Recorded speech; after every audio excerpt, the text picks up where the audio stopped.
Hi again guys, and welcome to episode 65 of B-Road Ballers, the review series for Gran Turismo's hot hatch lineup, and of course included within that are some vehicles which aren't necessarily hot hatches, but are more sleeper hatches. And I would say that this particular vehicle is one of those cars. It's a Renault Megane of the newer shape, not the newest, but the newer generation. And this is not the hot hatch version. The hot hatch version, of course, is the Premium RS, which also happens to be my personal favourite hot hatch. This version is far from being that car. But, interestingly, in some ways, this is actually better than the Megane RS.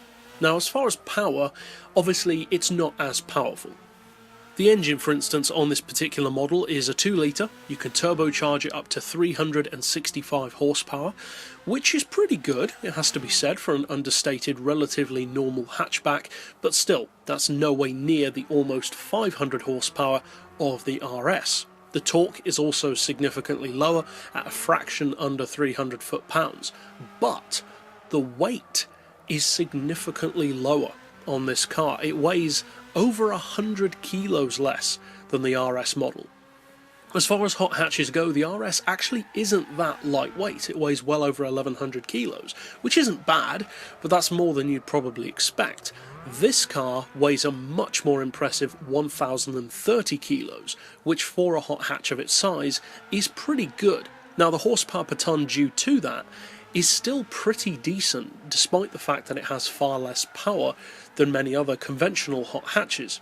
The horsepower per tonne is still 354, and the PP is still over 500. It's actually 501. That's pretty high for a vehicle which, like some others, you could very easily play through multiple Gran Turismo games and never even give a second thought to. This is a car which many people probably have never bought, have never driven, have never even really noticed in the dealership. But it's a car with uses. Now, the price on this model is just under 27 grand, so it's not too expensive, but it's not as much of a bargain as you'd probably hope for, given the fact that it's not really a hot hatch. But what about the performance? What do you actually get for that money? And more importantly, is it worth buying instead of, or even as well as, the normal Megane RS of this shape? Well, the handling isn't quite as good, I would say, as the RS model, and that's appropriate because the RS is one of the best handling hot hatches ever made. So this version shouldn't be as good as that. Even with the racing parts, it doesn't handle as well. But the main way that I'd say it doesn't handle as well is actually not to do with purely the steering or even the drivability. It's to do with the power and getting the power and torque down to the road effectively. A common issue that front-wheel drive hatches, especially ones with more power, can have is of course wheel spin and torque steer. Now, high-performance hatches are built to deal with that, so to some degree you can kind of always work around it and improve things. Maybe not make them perfect, but you can usually make them better.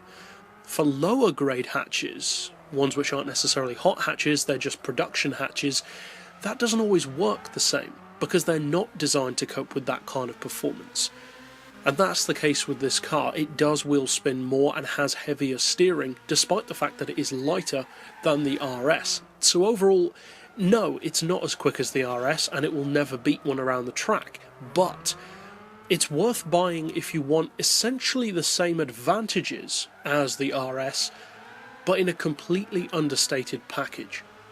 This is the epitome of a sleeper car. It's completely under the radar, nobody ever uses it on Gran Turismo Online, but if you do, I'm not necessarily saying you're going to always win, but you can with a vehicle like this. There are some others that are similar as well, like the Peugeot 307, very easy to overlook, but actually better than you might expect.